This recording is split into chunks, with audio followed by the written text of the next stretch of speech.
Bueno, vamos entonces a seguir con las enseñanzas acerca del reino, confiando que el Señor nos puede hablar a través de ello y que puede hablar y quiere hablar. ¿Cuántos creen que Dios quiere hablar a nuestro corazón? Y si Dios quiere hablar, la siguiente pregunta es, ¿cuántos vinieron con el deseo de que Dios hable a su corazón?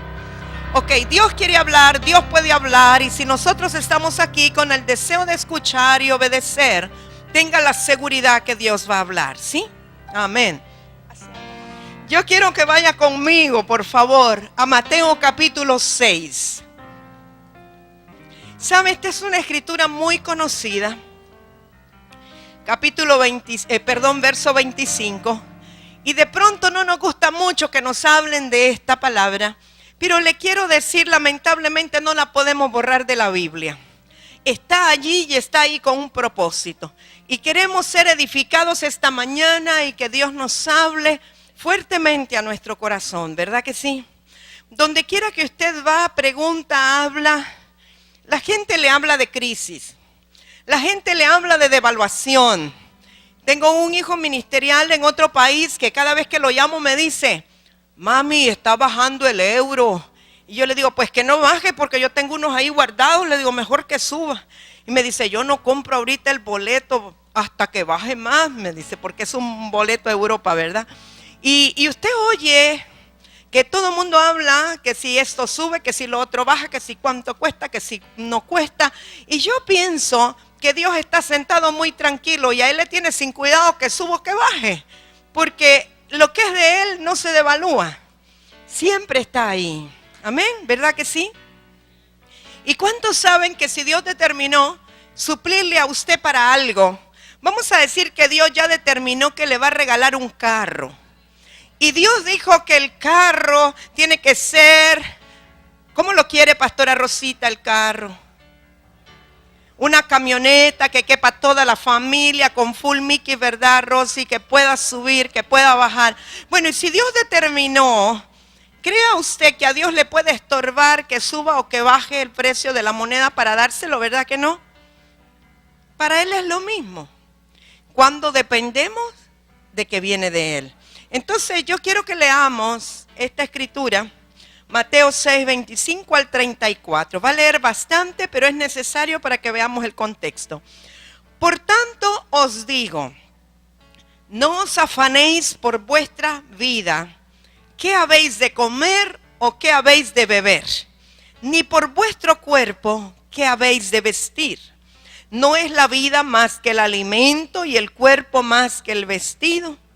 Mirad las aves del cielo que no siembran, ni ciegan, ni recogen en graneros, y vuestro Padre Celestial las alimenta. ¿No valéis vosotros mucho más que ellas? Dígame, ¿valen ustedes más que las aves del cielo? ¿Cree que sí? Yo creo que sí. ¿Y quién de vosotros podrá, por mucho que se afane, añadir a su estatura un codo? ¿Cree que usted puede crecer un poquito más porque se afane? Ni porque haga ejercicio, y porque levante pesas, ni porque tome crecín. Y por el vestido, ¿por qué os afanáis? Considerad los lirios del campo, cómo crecen, no trabajan ni hilan, pero os digo que ni aun Salomón con toda su gloria se vistió así como uno de ellos. Y si la hierba del campo de hoy es y mañana se echa en el horno, Dios la viste así, ¿no hará mucho más a vosotros, hombres de poca fe? No os afanéis pues diciendo, ¿qué comeremos o qué beberemos o qué vestiremos? Porque los gentiles, aquí ya no hay gentiles, aquí nosotros todos somos hijos de Dios, éramos gentiles, éramos gente extranjera advenediza, pero ahora le hemos conocido, no somos gentiles. Y dice aquí, porque los gentiles buscan todas estas cosas, pero vuestro Padre Celestial sabe que tenéis necesidad de todas estas cosas. Mas, yo quiero que subraye eso con todos los colores que tenga a su alcance. Mas, buscad primeramente, no dice en segundo lugar, No dice al final, no dice al agotar todos los recursos. No dice que cuando todo le falle lo busque. Dice que primeramente, y quiero que subraye, primeramente, es muy importante, está hablando de prioridad. El reino de Dios y su justicia. No habla solo del reino de Dios, habla de también su justicia. Y todas, dice, todas estas cosas os serán añadidas. Todas cuáles cosas, las que hablaron anteriormente. La comida, la bebida y el vestido, obviamente el calzado. Así que no os afanéis por el día de mañana, porque el día de mañana traerá su afán.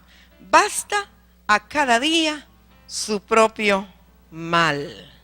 Yo quiero que usted medite mucho en esta escritura y en lo que vamos a hablar ahora.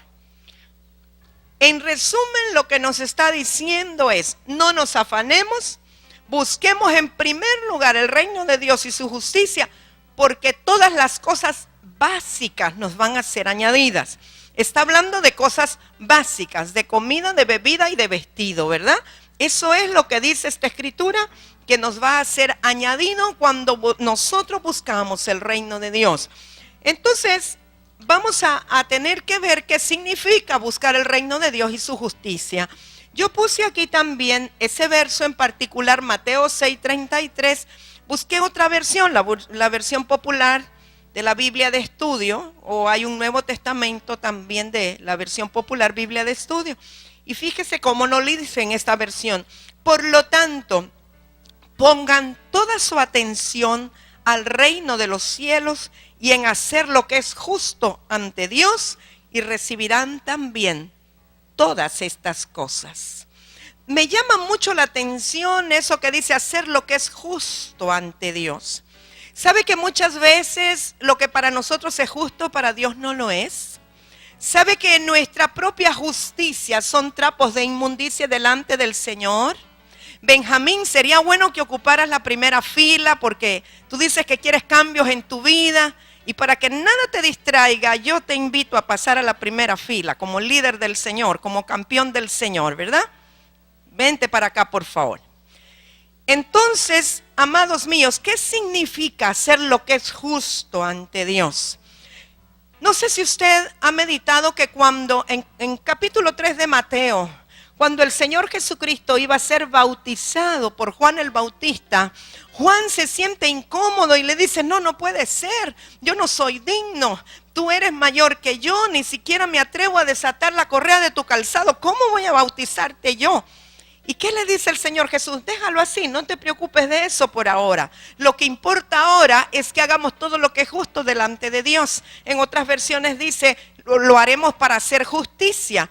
O sea que para el punto de vista de Juan, el punto de vista humano, no era correcto, no era justo, no era la línea de autoridad que el menor bautizara al mayor. Pero había algo que ya estaba determinado en los cielos, que rompía toda ley natural. Entonces, cuando nosotros podemos salirnos del legalismo y entender cuál es la instrucción de Dios, vamos a hacer lo que es justo delante de Dios, aunque a nosotros nos parezca injusto. Un ejemplo podría ser que un niño en medio nuestro, un niño de 5 o de 6 años, diga, es que yo soñé que tengo que orar por el pastor, porque el Señor le quiere dar una bendición a través mío. Y si nosotros somos legalistas diríamos, no, ¿cómo puede ser que un niño ore por la autoridad? No, pero si tenemos revelación, entenderemos que para Dios esa es la justicia perfecta porque Él lo preordenó y Él trajo una revelación que rompe todo lo natural. ¿Me explico? O sea que hacer la justicia de Dios tiene que ver con conocer el corazón y la mente de Dios para actuar como Él quiere que nosotros actuemos en determinadas situaciones y circunstancias. ¿Sí? ¿Me capta? A veces nosotros tenemos unos esquemas que los hemos sacado del mundo.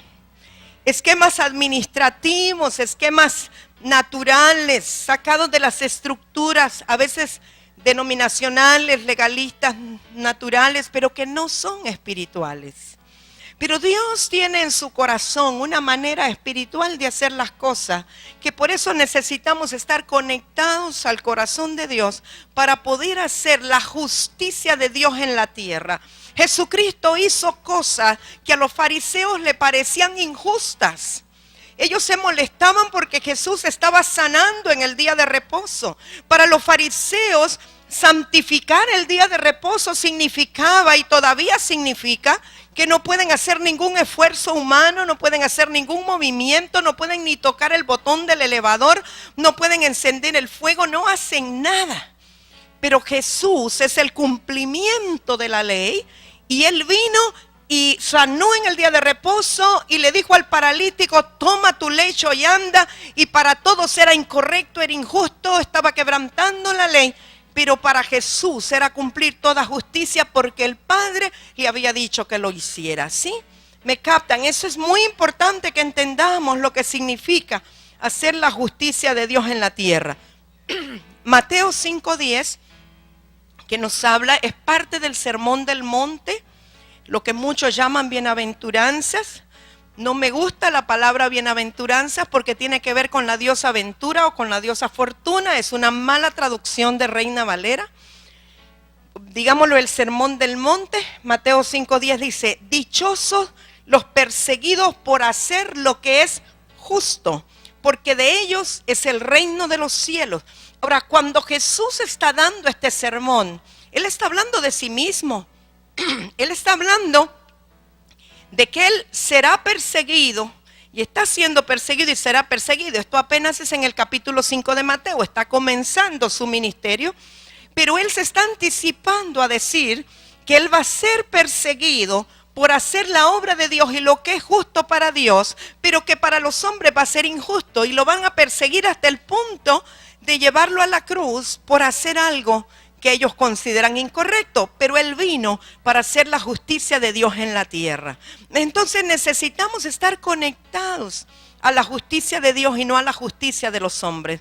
Yo recuerdo cuando recién me convertí al Señor, había tenido un problema con un ingeniero. Le había dado el dinero para construir la casa en la cual íbamos a vivir. Y él se quedó con el dinero y nada más nos construyó los cimientos o una parte de la pared de la casa y no terminó, pero él llevó todo el dinero. Y yo pues muy ingenuamente le había dado todo. Tenía documentos, tenía recibos, así que pusimos una demanda al ingeniero. Y yo no era la única, había otras personas a las que él les había hecho eso. Pero luego, después de esa situación que Dios la usó para mi bien, porque a través de ese quebranto y de otros quebrantos y de otras tribulaciones, yo me acerqué al Señor, viendo que no tenía otra opción más que entregarme a Jesús, porque las cosas que me pasaban no había ser humano que me las pudiera resolver. Así que me entregué al Señor y cuando ya tenía quizá 1 año o 2 años, no sé, de conocer al Señor, pero temprano, entonces llegó a nuestras manos la orden de captura para este hombre, y o sea que ganamos el caso. Él fue demandado por estafa continuada y nos dieron la orden de captura, nos daban una persona, un policía para ir a su casa y capturarlo. Pero ya yo estaba en el Señor y recuerdo que fuimos con hermano Rigo, fuimos allá donde él vivía, en el Atillo. No fuimos con un policía, teníamos la orden de captura, estuvimos afuera de su casa y dijimos: no lo vamos a hacer. Probablemente para cualquier persona natural eso era lo correcto de hacer. Probablemente para cualquiera que depende de las leyes de la tierra, eso es lo que deberían haber hecho. Capturarlo y meterlo preso. Pero yo ya conocía a uno que me había perdonado todos mis pecados y yo entendí que por todo lo que yo había hecho merecía estar presa. Y yo dije: pero si Jesús de gratis me libertó y Él me perdonó todas mis deudas y todos mis pecados, ¿cómo ahora voy a hacer esto? Él tenía niños pequeños y dijimos: no lo vamos a hacer. Y guardamos la orden de captura y nunca actuamos en su contra.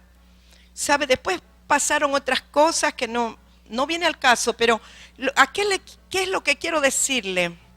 Cuando nosotros nos conectamos al corazón de Dios, podemos hacer lo que es justo para Dios. Y sabe que con la vara que mides, con esa serás medido. Según sea tu misericordia y según sea tu justicia para con los demás, así te medirá el Señor a ti. Así será su gracia y su misericordia, y así te aplicarán justicia a ti también. Cuando somos muy severos y queremos hacer todo así, así nos van a medir a nosotros también. Entonces, hacer lo que es justo para Dios solamente lo podemos entender si conocemos el corazón de Dios. Si conocemos nosotros la mente de Cristo para actuar en justicia. Y muchas veces cuando nosotros actuamos por la ley natural, le estamos impidiendo a Dios trabajar Él de acuerdo a su justicia. Es como que el Padre, el Hijo, el Espíritu Santo dicen, bueno, tú lo quieres resolver a un nivel terrenal, está muy bien, para eso están los tribunales y los abogados. Pero yo me hago a un lado porque tú lo estás resolviendo allá. Pero cuando tenemos una revelación de que el tribunal supremo es el Padre, el Hijo, el Espíritu Santo y hay ángeles alrededor y decimos te lo entrego a ti y tú eres el tribunal supremo, yo no voy a actuar. Entonces Él se encarga del caso a la manera suya. Amén. Quizá usted me quede viendo raro y si hay licenciados en Derecho aquí no van a estar de acuerdo conmigo. Yo los bendigo de todas maneras. Por aquí está el grupito, pero yo las bendigo y las amo, ¿verdad? Pero ustedes conocen a un Dios que su gracia es mayor que la de un juez de la tierra, ¿verdad que sí? Y yo sé que ustedes oran por la justicia perfecta de Dios en la tierra. Bien, mire lo que dice Mateo 5:20 en la misma versión popular. Porque les digo a ustedes que si no superan a los maestros de la ley y a los fariseos en hacer lo que es justo ante Dios, nunca entrarán en el reino de los cielos. Eso es preocupante, ¿verdad? ¿Cómo podemos superar nosotros a los fariseos en cumplir la ley?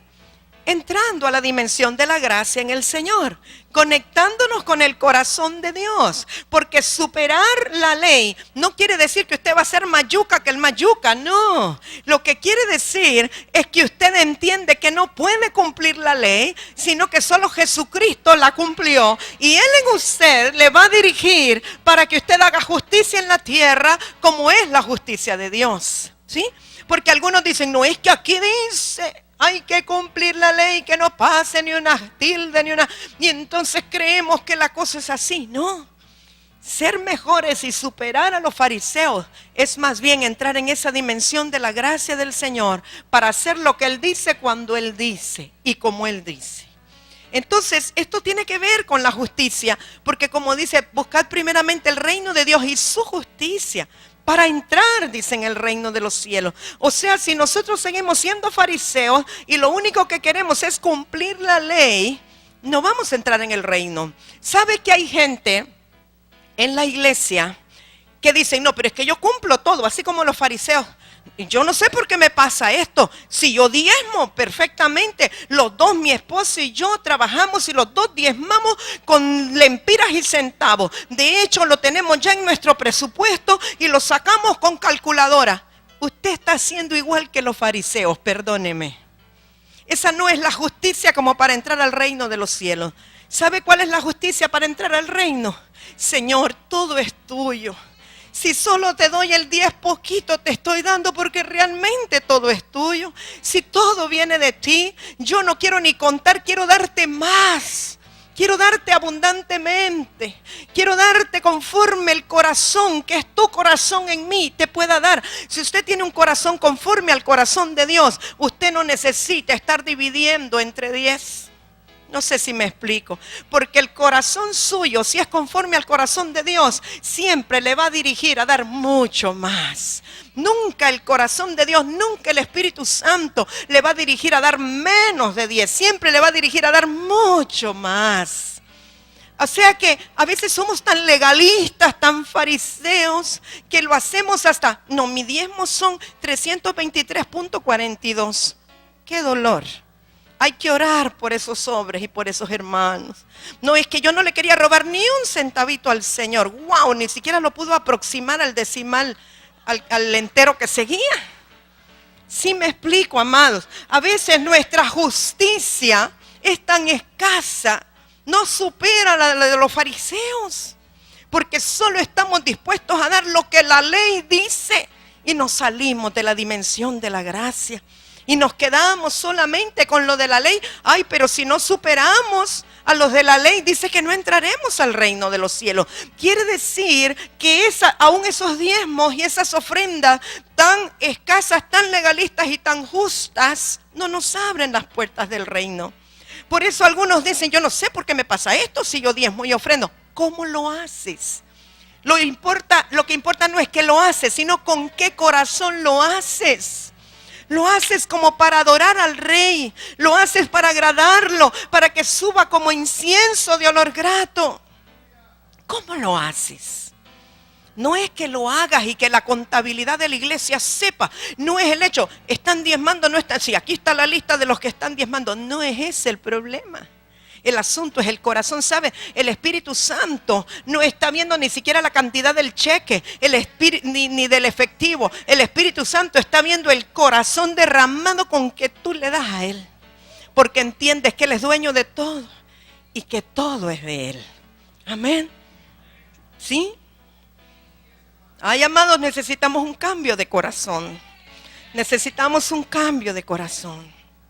En estos días yo le decía al Señor, Padre, si tú me dieras, y le dije más o menos que esta cantidad, quiero apoyar y le dije el nombre de la persona, tu siervo, Señor, para el viaje a Israel, si tú lo hicieras. Y en eso me escribió un joven que es el administrador de la empresa de unos pastores, y me dice, mamá Emma, queremos enviarle el diezmo de la empresa, y ya le dije yo cómo hacerlo. Inmediatamente me dice, ¿y puedo yo sembrar algo personalmente para usted? No para el ministerio, sino para usted. Y yo sabía, aquí viene lo que yo pedí para bendecir a alguien. Dije, sí, lo puedes hacer. Y me conmovió. Es un joven que sé que no tiene, que le sobra. Está recién casado, necesitan. Pero Dios usa a quien tiene un corazón sensible. Él vio la oportunidad, dijo, ya hay un medio como podamos enviar de un país a otro. Yo quiero ser parte de esa bendición. Yo quiero sembrar. Y él diezma y ofrenda a su pastor, a su pastora. Pero yo quiero ser parte. Y yo me conmoví. Dije, Señor, muchas gracias. Esto es olor agradable a ti porque lo está haciendo para ti. Amén. El otro día una hermana que va a viajar a Israel, es de otra congregación, de otra ciudad, y me manda un correo y me dice, estoy enviando al banco tal cantidad, pero allí sobra $200, que eso es para usted. Y cuando me dicen para usted, ya usted sabe que no es para mí, es para alguien más. Pero cuando me dicen, es para usted, que yo tengo toda la libertad de disponer para sembrarle a alguien más.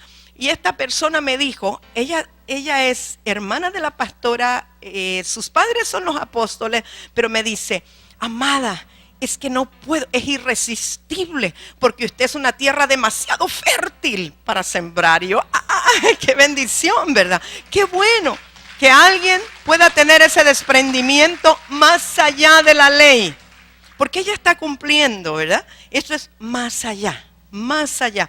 Entonces nosotros debemos meditar aún cómo, con qué corazón es lo que nosotros damos para el Señor.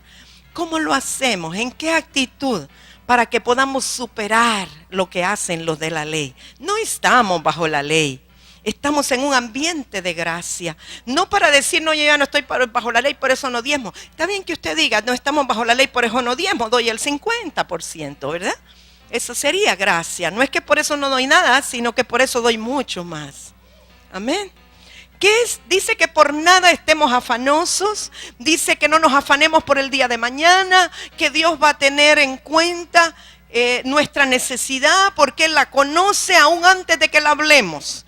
Dice que los gentiles pues piden, pero nosotros no, porque Él ya sabe. Y que no estemos en afán. Ahora, ¿qué quiere decir afán? Fíjese que el diccionario bíblico dice, y la concordancia, que tener afán es estar ansioso acerca de algo, es tener congoja, tener carga o estar perturbado por una situación. Yo quiero que honestamente usted se pregunte, ¿cuántos de nosotros en este año nos hemos sentido agobiados, cargados o perturbados por necesidad económica? Sea honesto y dígame. ¿Cuántos hemos estado perturbados y cargados por necesidades económicas. Gracias, puede bajar su mano. La mayoría, ¿verdad? Y yo sé, la Escritura nos dice que no tengamos afán acerca de ello, pero qué difícil es no tener afán. Yo sé que naturalmente hay una tendencia normal, natural, a estar afanado. Pero, ¿sabe, mis amados? Yo quisiera llegar a un punto de poderle impartir a su corazón que más allá de la circunstancia, que más allá de la carencia, que más allá de la necesidad, que más fuerte que lo que usted pueda ver o no ver, que hay o que no hay en su alacena, está la palabra del Señor. Que pudiéramos entender, no solo de pan vive el hombre, sino de toda palabra que sale de la boca de Dios. Y mi Dios dijo que Él suplirá. Y mi Dios dijo que si yo no me afano, yo tendré todas esas cosas. Mi Dios lo dijo, está escrito, está en la palabra. Por tanto, quiero entregar todo mi afán, echando toda ansiedad sobre Él, porque Él tiene cuidado de nosotros. Por nada estéis afanosos, si no sean conocidas vuestras peticiones delante del Señor. La Escritura lo dice, la palabra es fiel. Él es fiel y verdadero. Él no falla, es infalible. Si hay algo que es infalible, es la palabra del Señor. Y yo sé que no hay cosa más difícil que estar con hambre o ver a los hijos con hambre y poder pararte en la palabra y decir, pero yo sé que mi Dios dijo. No es fácil, pero te aseguro que verás la respuesta, porque Dios siempre respalda su palabra. Él usará el medio que Él quiera, pero Él no te va a fallar. Él no falla. El banco te puede fallar, la cooperativa te puede fallar, el que te prestó, el usurero, el prestamista te puede fallar, el hijo, el padre, la madre, el esposo, la esposa, el jefe, todos te pueden fallar, pero la palabra nunca, porque permanece para siempre. Y Él lo dijo, y lo dijo varias veces en la Biblia. Yo sé que no es fácil. Tal vez algunos dirán, bueno, el que tiene y le sobra puede creer. No, es que yo pienso que para el que tiene y le sobra, como que ni le es necesario aplicar esto, porque Él tiene para hacer. Pero Dios se quiere glorificar en los pobres de espíritu, que tienen que usar esta palabra para depender de Dios en todo y para todo. ¿Sabes que no tiene ningún mérito que tú solo hagas un cheque o que saques y pongas la tarjeta y que comas? No es mérito. O sea, es algo que es consecuencia de tu trabajo. Pero delante de Dios sí vale mucho cuando tienes que activar la llave de la fe. No es una máquina ATM, es el cielo mismo el que tú activas para que la provisión venga de Él. Ahora yo te quiero preguntar, ¿alguna vez has tenido una respuesta y te ha venido de Dios en el momento que no tenías para nada? ¿Cómo estaba tu corazón? ¿Cómo estaba tu agradecimiento? ¿Cómo te sentiste con el Padre? ¿Cómo te sientes cuando vas muy bien vestido, muy bien vestida y te dicen, qué lindo ese traje? Y puedes decir, vino del Señor. Y luego te dicen, qué zapatos más hermosos, el Señor. Y te dicen, pero qué bello ese gancho, el Señor. Y esa bolsa, vino del Señor. Qué gozo saber que el Señor está cumpliendo su palabra y que te sustenta como hace con las aves de los cielos y te viste como hace con los lirios del campo. ¿No crees que vale la pena creer la palabra? ¿No crees que vale la pena estar agradecido con Él? Porque tu provisión no viene de brazo de carne, viene del Dios eterno, del Todopoderoso, del sobrenatural, el que prometió que te iba a sustentar. Y eso solo es una respuesta, o solo es una evidencia de que tú estás buscando el reino de los cielos y su justicia. Si tú estás viendo esa manifestación, es la consecuencia de que realmente estás buscando el reino de Dios y su justicia. ¿Verdad que sí? La palabra siempre tiene un respaldo.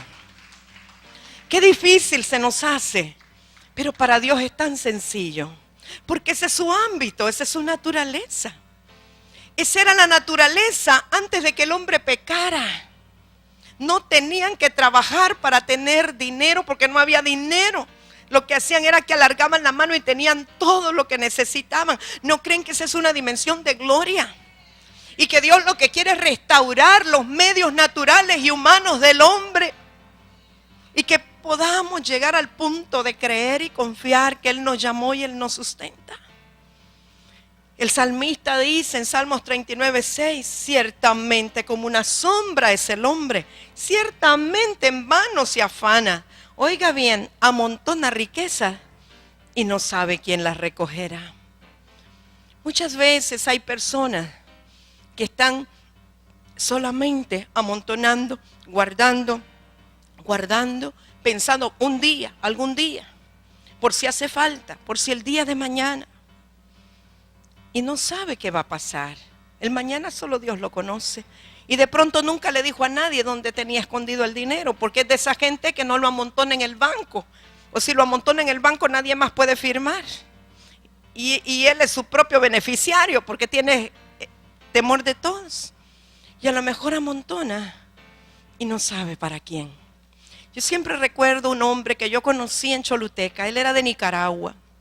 Y era un hombre sin educación alguna y llegó a Choluteca y comenzó a trabajar muy duro. Pero él no disfrutaba lo que recibía de su trabajo, sino que él siempre pensó en amontonar riqueza. Y pensó, yo ya estoy viejo y necesito dejarle algo a los míos. Él se casó allá por segunda vez, allá en Choluteca, con una señora más joven que él.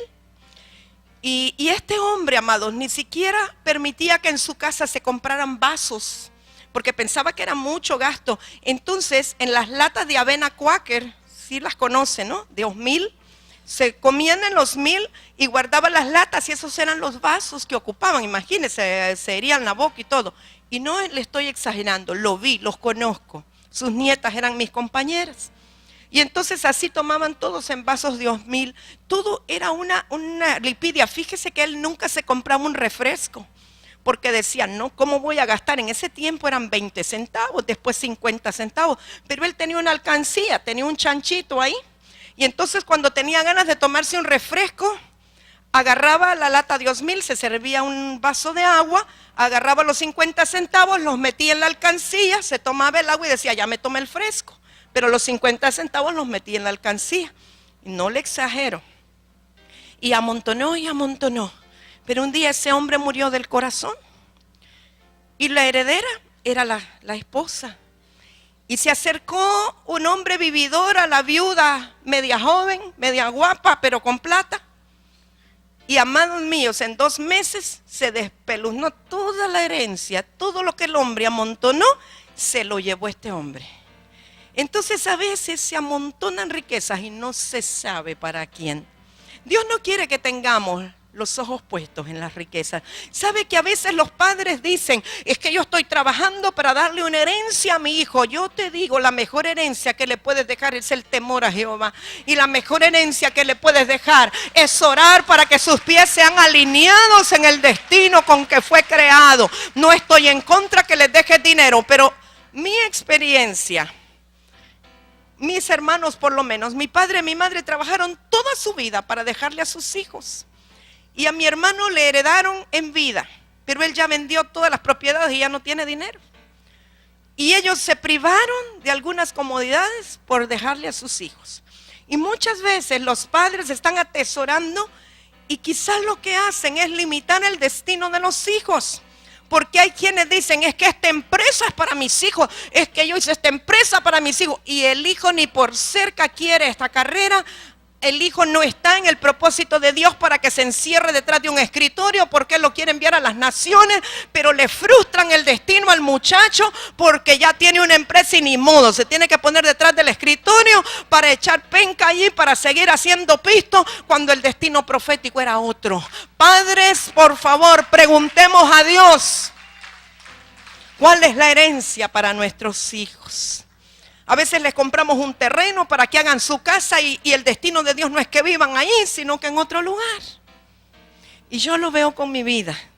Mis padres compraron una farmacia cuando yo solamente tenía como 4 o 5 años, porque un día en Mamelia iba a estudiar farmacia y un día estaba a ser la farmacia de ella. ¿Sabe? Mi madre llegó a comprar 3 farmacias en la ciudad porque yo me iba a administrar la farmacia. El propósito de Dios estaba bien alejado de aquello y estuve así, a punto de irme a Choluteca para administrar la farmacia y sin conocer a Dios, oí la voz de Dios que me dijo, aquel no era mi lugar, era aquí. Hubiese torcido el propósito de Dios si yo me voy a administrar la herencia de mis padres. ¿Me están oyendo? No era esto lo que iba a decir, pero Dios sabe a quién le está hablando. ¿Qué cosas ocurren cuando nosotros nos afanamos? Hay una cosa muy importante que la Biblia dice acerca del afán. Y es acerca de la parábola del sembrador, cuando él riega la semilla, que cae entre espinos, que cae entre piedras. Sí lo ha leído, ¿verdad? El que cae en buena tierra es el que da fruto. Pero a mí me llama mucho la atención la que cae entre espinos. Dice que la palabra que cayó entre espinos, estos son los que oyen. O sea, están aquí sentados, están entre ustedes hoy, están oyendo la palabra, pero cuando termina la reunión al mediodía, se van al mall y se van al cine y se van allá. Yéndose, son ahogados por los afanes y las riquezas y los placeres de la vida. Nos vamos a Sudáfrica, chicos, los placeres de la vida. Y no llevan fruto. Wow, $10,000 un paquete para ir a Sudáfrica, hermanos. Con $10,000 establecemos la escuela profética en Londres, la establecemos en Finlandia, nos vamos a Barcelona, enviamos misioneros para sembrar el evangelio del reino. Pero qué tremendo que no llevan fruto. Y yo lo que veo cada vez que veo palabra afán en la Biblia, por alguna razón va a la par o va relacionado con poner la mirada en las riquezas, sino en lo celestial. Porque la gente entra en afán cuando empieza a ver lo que no tiene, empieza a ver lo que quiere, empieza a codiciar lo que otros tienen. Es que yo quiero esto y tengo esto, pero ahora quiero otra cosa más y ahora más. Y a veces hay competencia. Quería estos muebles, pero ahora no, quiero otros mejores. Mi vecino compró uno. Yo vi que llegó el carro ahí de Elements a dejarles. Debe ser que hay oferta, voy a ir allá también. Y esto ya no, ahora otro más, otro más. Pongo mi mirada en las riquezas y no en lo celestial. Cuando pones la mirada en lo celestial, tú te estás guardando tu corazón para no entrar en afán. Pero cuando estás poniendo la mirada en las riquezas naturales o materiales, entras en afán por lograr aquellas cosas naturales, te sales de la dimensión del reino, dejas de ver el reino de Dios, dejas de hacer su justicia, se ahoga la palabra que recibiste y de nada te sirve venir los domingos y los viernes y los días que vayas a recibir la palabra, porque cuando te vas afuera a poner la mirada en las riquezas, dejas que se ahogue la palabra del Señor. Qué tremendo, ¿verdad? Y como la palabra es la que nos sustenta, y la palabra es la que nos da vida, y la palabra es la que nos edifica, y la palabra es la que tiene poder creativo aún para llenar todas tus necesidades. Cuando empiezas a ver, y empiezas a ver el problema, y empiezas a ver la necesidad, y lo quitaste de las cosas de arriba, y lo quitaste del reino, caíste en afán. Y cuando caes en afán, te sales del cumplimiento de la promesa de Dios que Él hizo para ti. Porque la promesa es para los que buscan el reino de Dios y su justicia, no para los que entran en afán. ¿Aló? ¿Me escucharon? Yo quiero que meditemos en Salmos 37, verso 25. Búsquelo, por favor. El salmista es viejo ya cuando escribe esto. ¿Cuántos saben que los viejos son más sabios que los jóvenes? No me gusta un refrán que dicen por ahí, que sabe más el diablo por viejo que por diablo. Eso no me gusta, pero la sabiduría que da Dios por vivir la palabra, eso no tiene precio. Y entonces el salmista ya es mayor, está anciano. Y dice, joven fui y he envejecido. Y no he visto, o sea, en toda su vida él no ha visto justo, subraye justo, justo desamparado, ni su descendencia, o sea, la descendencia del justo, que mendigue pan. Mire qué interesante. El salmista dice que todos los justos tendrán siempre pan y tienen la promesa de que su descendencia también tendrá pan. O sea, los justos nunca estarán desamparados, siempre tendrán un Dios que vela por ellos. Pero me llama la atención lo que dice: en todo tiempo, o sea, este es el justo, tiene que, o sea que una característica de ser justo es que también eres misericordioso. Y dice, y presta. O sea que de nada te sirve que tengas si tú no eres misericordioso para prestarle al que no tiene, sino que la justicia va a la par de la misericordia, porque esa es la naturaleza de Jesús. Él es justo y es misericordioso. Entonces el justo, cuando tiene, ejerce la misericordia para prestarle al que no tiene. Es sensible para ver que otro no tiene. Y su descendencia es para bendición. O sea que el que es justo está también sembrando para que su descendencia sea bendición sobre la tierra. O sea que lo que siembra, sus hijos también no solo van a ser bendecidos, sino que van a ser bendición para otros. O sea que el que busca la justicia de Dios, el reino de Dios y su justicia, puede estar seguro que tiene esta promesa. Nosotros a veces creemos que Dios tiene la responsabilidad de darnos todos los gustos y todos los lujos, pero la única responsabilidad que Dios tiene es la que Él puso en su palabra, porque Él siempre respalda su palabra.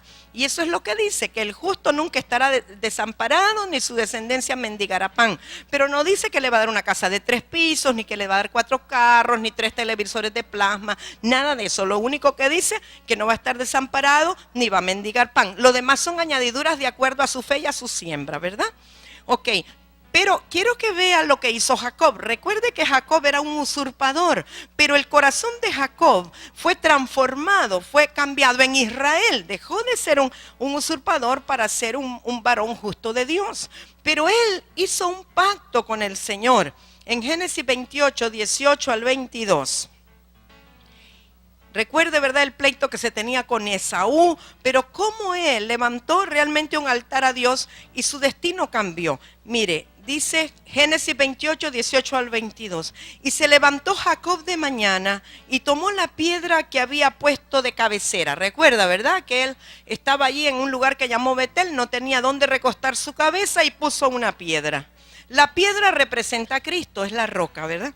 Y la alzó por señal, o sea, después que se levanta, ¿verdad? ¿Quién puede dormir con una piedra de cabecera? Pero piense un poquito en Jacob cuando siente que los resortes del colchón se le entierran en la espalda. Dé gracias a Dios porque está mejor que Jacob, ¿verdad? Él solo tenía una piedra para poner ahí en la tierra.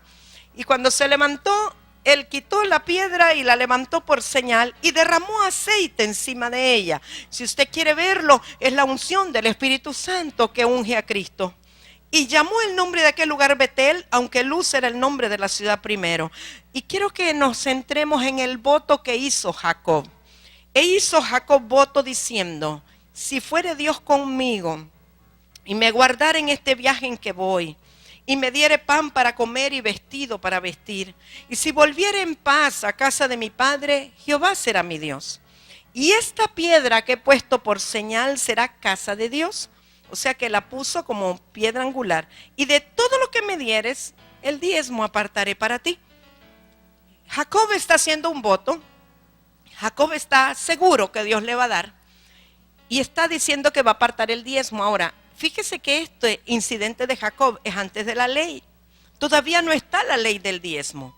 Él está recibiendo revelación de esto y está apartando el diezmo para el Señor. Pero él está haciendo un trato, un pacto, él está haciendo un acto de justicia. Pero ¿qué es lo que Jacob está pidiendo? Lo único que dice la Escritura que Dios nos va a dar: vestido, comida y seguridad o protección. Eso es el pacto que Jacob hizo. Ahora, ¿sí le dio Dios a Jacob? ¿Qué dicen ustedes?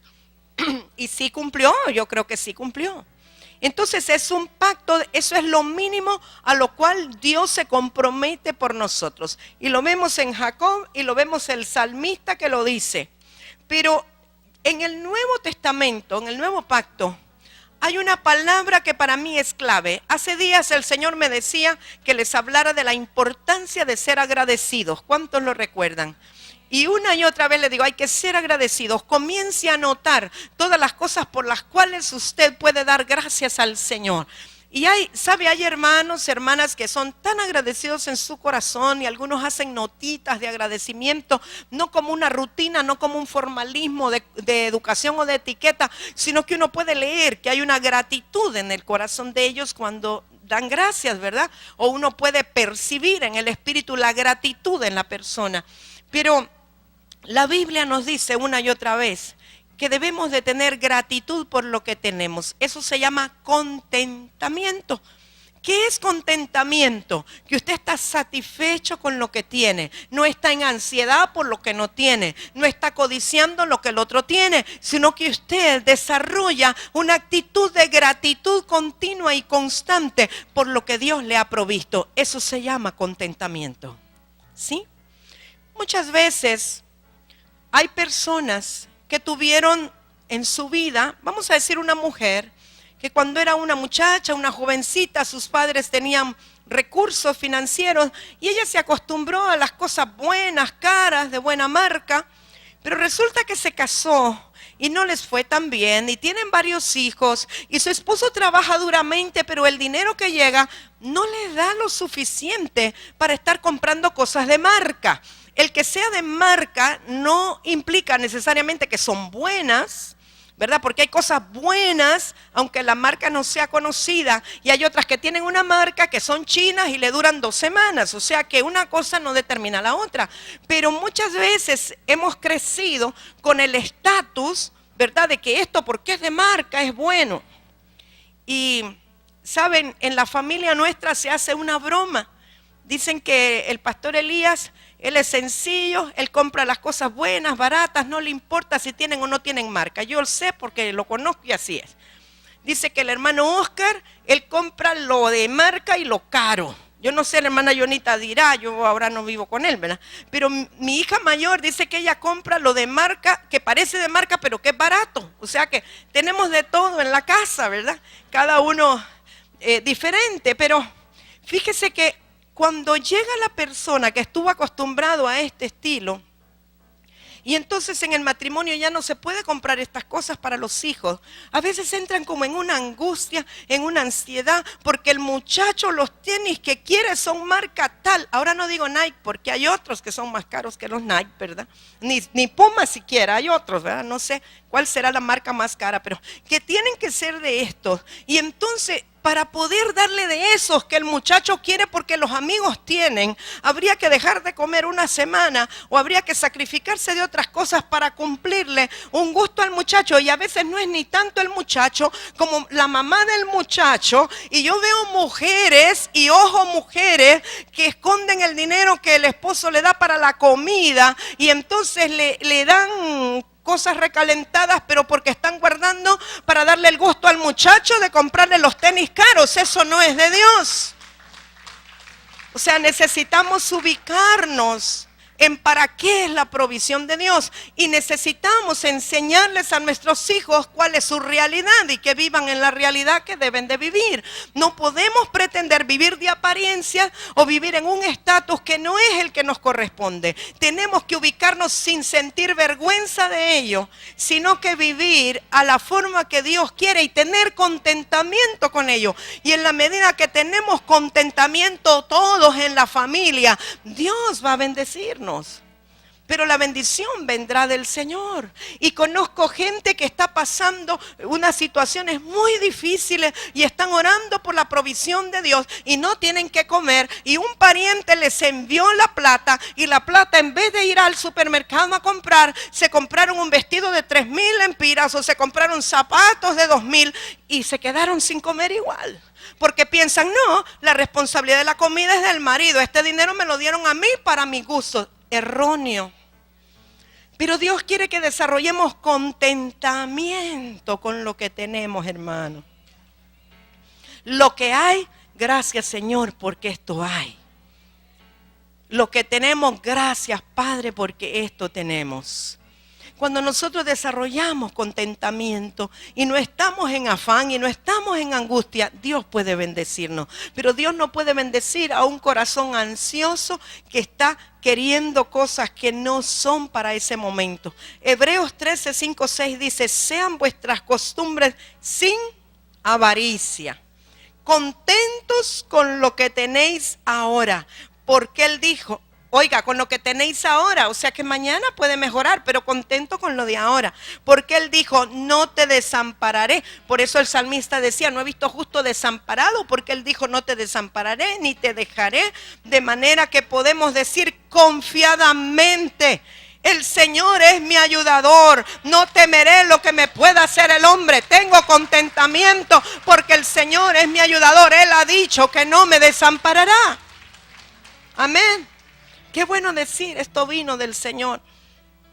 El apóstol Pablo le daba consejos a su hijo Timoteo y consejos muy valiosos que bueno fuera que los siguiéramos hoy.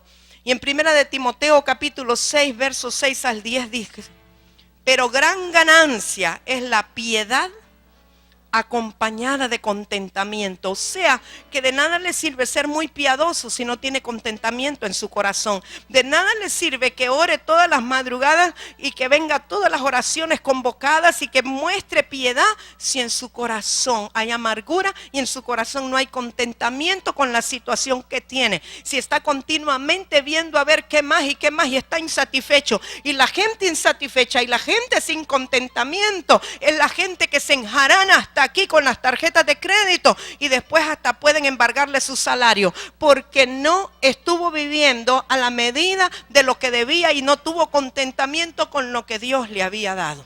¿Sabe, amado? Hay tiempos para andar a pie y cuando tenga contentamiento Dios le va a dar bicicleta. Y cuando tenga bicicleta Dios le va a dar una moto. Y cuando tenga moto y usted esté contento y agradecido, el Señor le va a dar un carro, aunque sea pequeño. Y cuando tenga contentamiento con el carrito pequeño, el Señor le va a ir dando uno más grande. Pero usted tiene que mostrar contentamiento cuando tiene 2 piernas y tiene zapatos para poder andar hasta el bus. Y que tiene dinero para ir en bus o que tiene piernas para caminar y lo usa como un ejercicio para bajar de peso si quiere, ¿verdad? Pero usted tenga contentamiento. ¿Sabe que hay gente que dice, cuando Dios me provea un carro, yo voy a venir a orar en las mañanas? Y yo veo que Dios les provee el carro y se les olvidó de lo que dijeron. Porque el asunto no es que cuando tenga, no, la cosa es, estoy contento con lo que tengo ahora. Tengo salud para caminar, tengo mis pies buenos, tengo zapatos para ponerme para llegar a este lugar de oración. No tengo que esperar a que si tengo entonces, sino que ahora dice la Escritura que hay que tener contentamiento. Y si usted viera cómo podemos desatar nosotros bendiciones, pero sobrenaturales a través del contentamiento y de la gratitud. Es increíble cómo podemos tocar el corazón de Dios a través del contentamiento. Entonces, gran ganancia es la piedad acompañada de contentamiento, porque nada hemos traído a este mundo y sin duda nada podremos sacar. Así que teniendo sustento y abrigo, estemos contentos con esto. ¿Cuántos hoy pueden estar contentos porque tienen comida y tienen abrigo, tienen vestido? ¿Verdad que sí? Podemos estar agradecidos. Hermanos, ustedes no se imaginan cuánta gente en Cuba y cuánta gente en Nicaragua amontonó riquezas y tenía muchas casas y tenía muchas propiedades. Y cómo fue de duro para ellos y la amargura en la cual entraron cuando lo perdieron todo. Y ya no tenían nada. Y han tenido muchos que recibir a Jesús y aprender a tener contentamiento con lo que no tienen o lo poco que tienen. Y ya no vivir de recuerdo de lo que hubieran tenido. Así es que nuestra mirada siempre en el Señor. Así es que dice que porque los que quieren enriquecerse caen en tentación y lazo y en muchas codicias necias y dañosas que hunden a los hombres en destrucción y perdición. Porque, y yo quiero que subraye el verso 10, porque raíz de todos los males, es el amor al dinero, el cual, codiciando algunos, se extraviaron de la fe y fueron traspasados de muchos dolores. La Biblia nos habla de gente que codició. Lo vemos en Ananías, en Zafira, en Judas. Lo vemos en la Biblia muchas veces. La codicia. ¿Sabe? No es que dice que el dinero es malo. El dinero no tiene nada de malo. El dinero es bonito, es bueno, no importa. El amor al dinero es lo malo. O sea, el que usted ame el dinero más que amar al Señor con todo su corazón. Eso es lo malo. El aferrarse a ello. El estar contando cada centavo, cada cosa que sale. Eso es lo que a Dios no le agrada. Que usted dependa del dinero y no del Señor. Nunca nada ni nadie debe tomar el lugar del Señor. Primera de Juan 2:29 nos dice: si sabéis que Él es justo, sabed también que todo el que hace justicia es nacido de Él. O sea, mis amados, que cuando nosotros hacemos la justicia de Dios, podemos saber o podemos ser identificados como hijos de Dios, como hijos del Señor. Hacer la justicia de Dios, lo que está en el corazón de Dios. El apóstol Pablo nos da una descripción de lo que el reino de los cielos no es, y luego nos dice lo que es. Porque nosotros nos preguntamos, bueno, nos hablan del reino, que el reino se ha acercado, que el reino está aquí, pero ¿qué es el reino? Y dice el apóstol Pablo cuando le está hablando a los romanos, recuerde, los romanos habían sido gentiles, ahora han reconocido a Jesús, y en Romanos 14:17 dice: porque el reino de Dios no es comida ni bebida. O sea, si nos vamos al contexto de Mateo, que empezamos esta mañana, que el Señor dice que no nos preocupemos de la comida, ni de la bebida, ni del vestido, sino que busquemos primeramente el reino de Dios, y que entonces la comida y el vestido van a ser añadidos. El apóstol Pablo en ese contexto le está diciendo a los romanos: no, muchachos, no estén buscando la comida, no estén buscando la bebida, no estén preocupándose por el vestido. Es que eso no es el reino. El reino no es comida ni bebida, no. Lo que tienen que buscar es la justicia, la paz y el gozo en el Espíritu, porque eso es el reino. Y cuando busquen la justicia, la paz y el gozo, que es el reino, entonces les va a ser añadida la comida y la bebida. Eso es lo que el apóstol les dice, porque muchos creen. Y usted oye hoy día, aún en términos de iglesia, se dice: no, es que esa gente es gente de reino. ¿Ha oído usted ese término?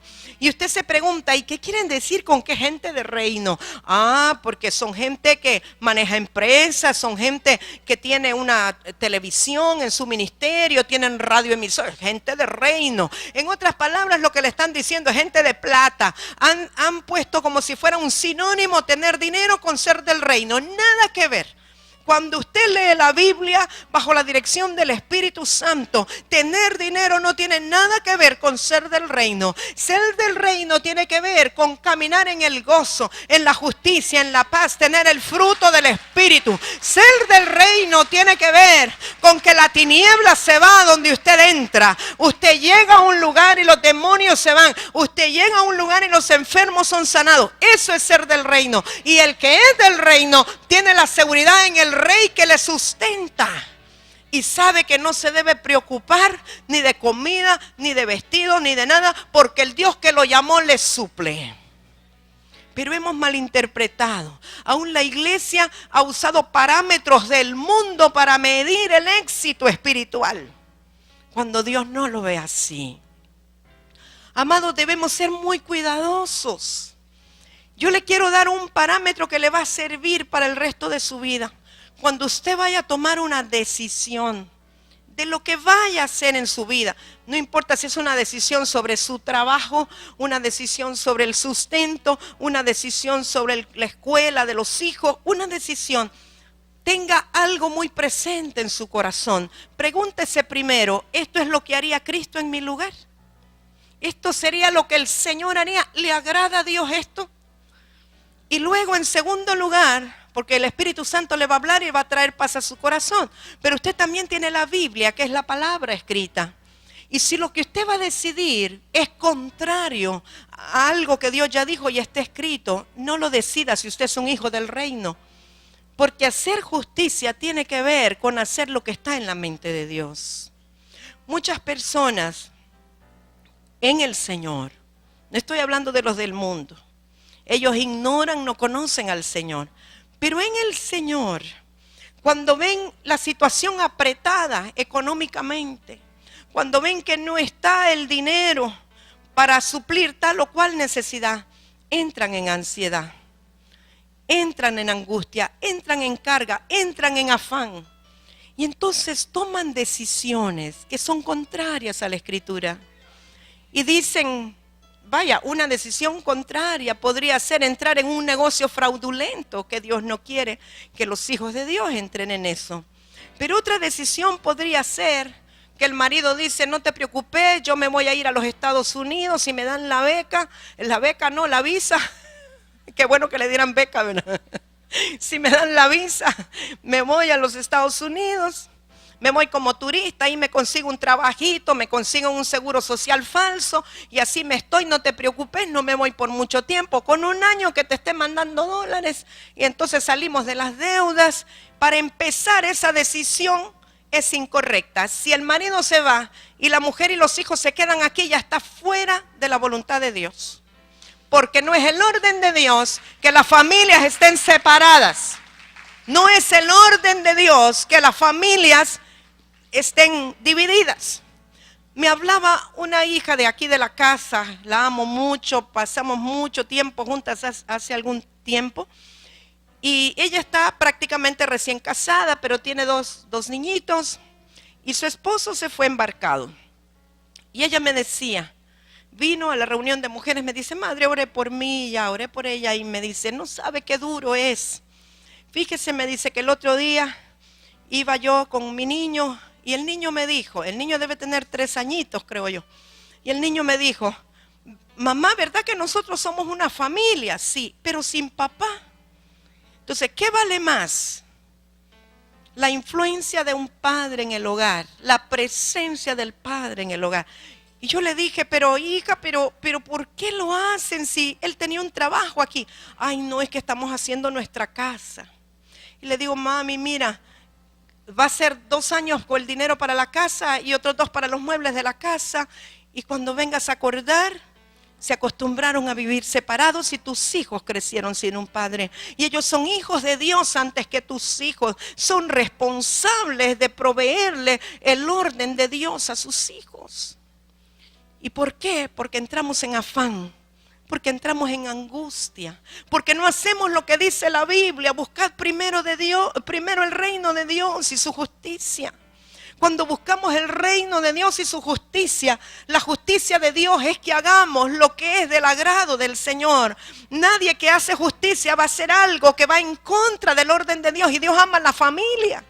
Y Dios quiere establecer y restaurar las familias. Entonces entramos en la injusticia, nos salimos de la voluntad del reino. Y después vienen tantas consecuencias. Y sabe, quiero decirle, tampoco se le resuelven los problemas económicos, porque entre más tienen, más quieren. Y siempre es una demanda, más dólares, venga más. Bueno, yo creía que este era el último viaje, que ya no me iba a ir, pero veo que voy a tener que hacer un viajecito más, porque ya con este yo creo que saldamos tal cosa. Pero cuando se fue allá, ocurrió otra necesidad y entonces otro más. Y los conozco, llevan años afuera y nunca terminan de decidirse a regresar. Porque en el principio se salieron de la justicia de Dios. Yo quiero que lo medite seriamente esta mañana. No estoy metiendo en condenación a nadie. Quiero que me entienda, que entienda mi corazón, que el deseo nuestro es que esta casa, que la iglesia del Señor pueda vivir de acuerdo a su palabra, de acuerdo a los preceptos, de acuerdo al reino de Dios, para que veamos la bendición.